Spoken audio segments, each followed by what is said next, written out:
Thieves continue to target walnut farms in the Sutter, Yuba area. With harvest season just wrapping up, your reporter covering Yuba and Sutter counties, Kayla Moeller, returned to a walnut farm that was hit hard last month to see how they're holding up now.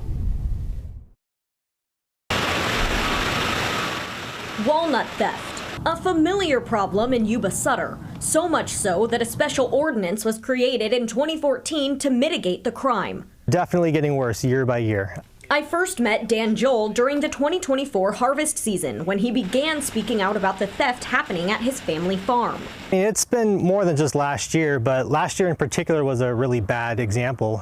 We had just a lot of cases of people coming into orchards, helping themselves, taking however many they could load into their cars. When he confronted the thieves, he says things got tense and dangerous. And just last month, the Sutter County Sheriff's Office says they made an arrest after finding more than 200 pounds of stolen walnuts during a traffic stop. We have been staying in constant contact with them. Anytime there is a car stealing or multiple cars stealing, we'll call them up right away, try to get an officer out there. Tired of seeing his walnuts disappear, this farmer took extra precautions this year, one of them being a string of barricades surrounding the orchards to keep thieves from driving up onto the property.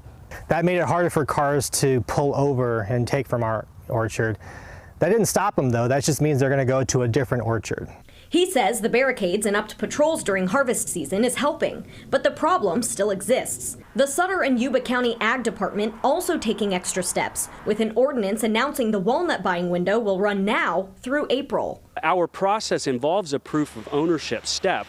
Anyone selling walnuts in the area must prove they're the grower or have permission to sell the crop in their possession. It sets a buying period to allow for growers to sell to processors during the normal period.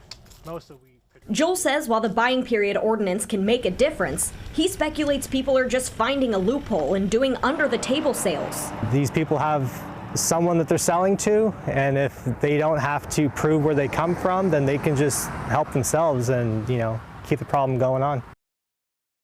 And the farmer says during harvest season, he can spend up to 14 hours a day watching over his crops and also chasing off thieves.